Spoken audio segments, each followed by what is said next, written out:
मित्रांनो, दक्षिण आफ्रिकेहून 8405 किलोमीटरचा प्रवास करून 5 नर आणि 3 मादी असे एकूण 8 चित्ते भारत भूमीवर दाखल झाले आहेत। नाम्बियावरून स्पेशल चार्टर्ड कार्गो फ्लाईटनं या चित्त्यांना भारतात आणलं गेलंय। मध्य प्रदेशातील ग्वाल्हेरमधील भारतीय हवाई दलाच्या तळावर हे फ्लाईट उतरवण्यात आलं। इथून मध्य प्रदेशातल्याच कुनो नॅशनल पार्कमध्ये पहिल्या 8 चित्त्यांना वसवण्यात येईल। चित्त्यांना शिकार करता येतील अशी काळवीट आणि रानडुकरं या नॅशनल पार्कमध्ये मोठ्या संख्येने आहेत। संवर्धनासाठी एका मोठ्या मांसाहारी प्राण्याचं एका खंडातून दुसऱ्या खंडात स्थलांतर करण्यात येण्याची ही पहिली घटना आहे। 2020च्या सुरुवातीला सर्वोच्च न्यायालयाने भारतामध्ये पुन्हा एकदा चित्ते आणण्यास परवानगी दिली होती। अनेक दशकांपासून भारतात आढळणारा चित्ता 20व्या शतकामध्ये भारतामधून पूर्णपणे नाहीसा झाला। मुघल काळापासून भारतामध्ये राजे महाराजांनी चित्ते पाळण्याचा आणि चित्त्यांकडून शिकार करून घेण्याचा छंद जोपासला होता। मुघल शासकांप्रमाणेच अनेक संस्थानांमध्ये चित्ते पाळले जात। चित्ते पाळणे आणि नंतर चित्त्यांकडून शिकार करून घेणे असा तो क्रम असे। या संस्थानांमध्ये कोल्हापूर, बडोदा, भावनगर यांचं नाव अग्रक्रमाने घेतलं जाई। बादशहा अकबराकडे अनेक चित्त्या असल्याच्या नोंदी आहेत। त्यावेळच्या शिकारीची वर्णनं करणारी भरपूर चित्र उपलब्ध आहेत। त्यामध्ये चित्ते दिसून येतात। याविषयीचा सविस्तर आढावा घेऊया आजच्या विषय खासमध्ये। नमस्कार मित्रांनो, मी प्रशांत आणि आपण पाहताय आपल्या हक्काचं मराठी यूट्यूब चॅनल विषय खास। मित्रांनो, कोल्हापूर संस्थानामध्ये राजश्री शाहू महाराज यांच्यानंतर राजाराम महाराजांनी हा चित्त्याद्वारे शिकार करून घेण्याचा छंद जोपासला होता। भावनगरचे राजे भावसिंहजी महाराज शाहू महाराज यांचे सहअध्यायी होते। एकदा भावनगर येथे चित्त्यांकडून केलेली शिकार शाहू महाराजांनी पाहिली आणि असेच चित्ते कोल्हापूरला आणून त्यांच्याकरवी शिकार करण्याचे त्यांनी निश्चित केले। कोल्हापूरला आल्यानंतर त्यांनी आपल्या शिकारखान्यातले लोक आफ्रिकेला पाठवले। चित्ते पाळण्यासाठी त्यांना शिकारीचं प्रशिक्षण देण्यासाठी कोल्हापूरमध्ये विशिष्ट समुदायच होता। त्यांना चित्तेवान अशीच ओळख मिळाली होती। संस्थान काळामध्ये इस्माईल चित्तेवान, धोंडी लिंबाजी पाटील असे काही प्रसिद्ध चित्तेवान कोल्हापुरात होते। 1936 साली कोल्हापूरला भेट देणाऱ्या टॅक्सीडर्मिस्ट बोथा वॅन इंगेन यांनी तेव्हा कोल्हापूरमध्ये 35 चित्ते असल्याचं लिहून ठेवलं आहे। आता इस्माईल चित्तेवान यांची 3री पिढी कोल्हापुरात राहत आहे।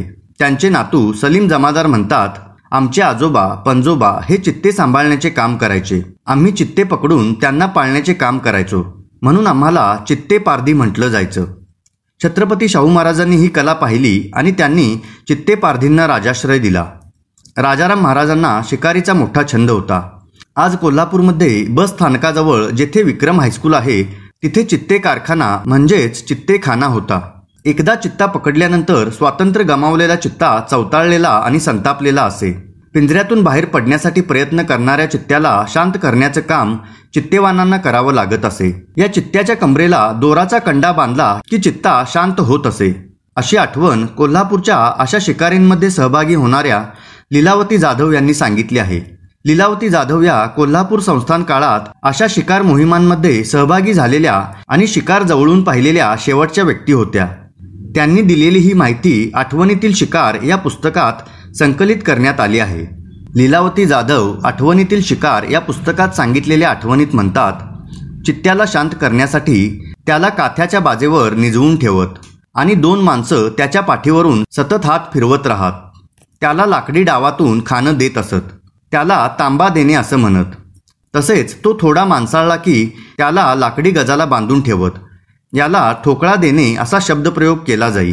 रोजचं खाणं देण्याआधी त्याच्या समोरून काळी घोंगडी घेतलेली माणसं पळत असत आणि काळा रंग आणि मांसाचा संबंध त्याच्या मनावर ठसवत असत। नंतरच्या काळामध्ये काळवीट पकडण्यासाठी हा प्रकार उपयोगात येई।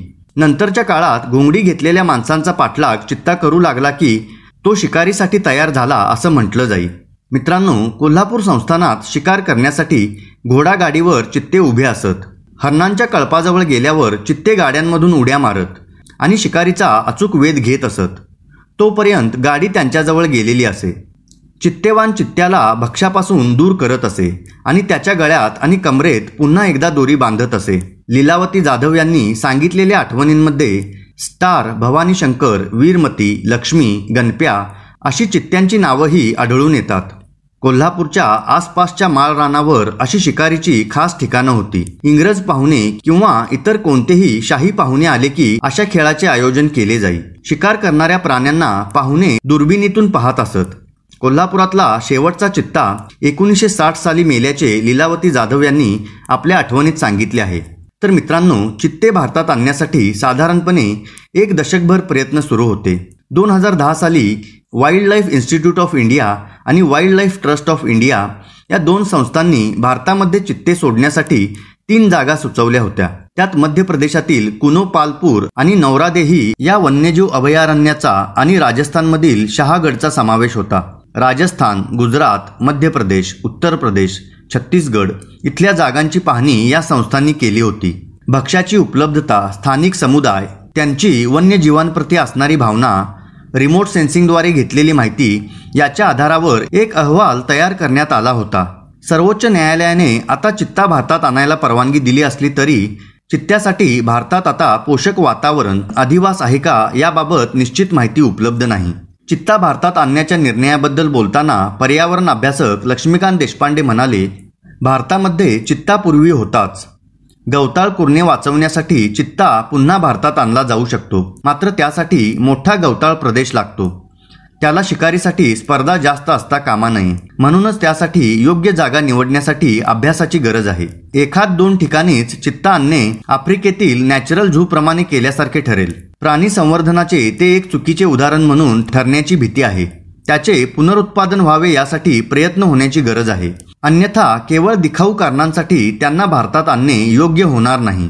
मित्रांनो, बहुतांश वेळा ठिपक्यांमुळे चित्ता आणि बिबट्या यांच्यामध्ये गल्लत होण्याची शक्यता असते. मात्र या दोघांमधला फरक सहज ओळखता येऊ शकतो. सर्वात महत्त्वाची खूण म्हणजे चित्त्याच्या अंगावर भरीव ठिपके असतात, तर बिबट्याच्या अंगावर पोकळ गोलाकार रचना असते. चित्त्याच्या चेहऱ्यावर काळ्या अश्रुरेषा असतात, बिबट्याच्या चेहऱ्यावर अशा रेषा नसतात. चित्त्याला मोकळ्या गवताळ प्रदेशात राहायला आवडतं, मात्र बिबटे दाट झाडीच्या प्रदेशात राहतात. चित्त्यापेक्षा बिबटे झाडावर जास्त वेळ घालवतात. नर चित्त्याचे वजन साधारणपणे 56 किलो तर मादीचे 43 किलो इतके असते. तर नर बिबट्याचे वजन 60 ते 70 किलो आणि मादी बिबट्याचे 33 ते 40 किलो इतके असते. तर मित्रांनो, हा व्हिडिओ आपल्याला कसा वाटला हे आम्हाला कमेंटमध्ये नक्की कळवा व अशाच नवनवीन व्हिडिओचे अपडेट मिळवण्यासाठी विषय खासला नक्की सबस्क्राईब करा.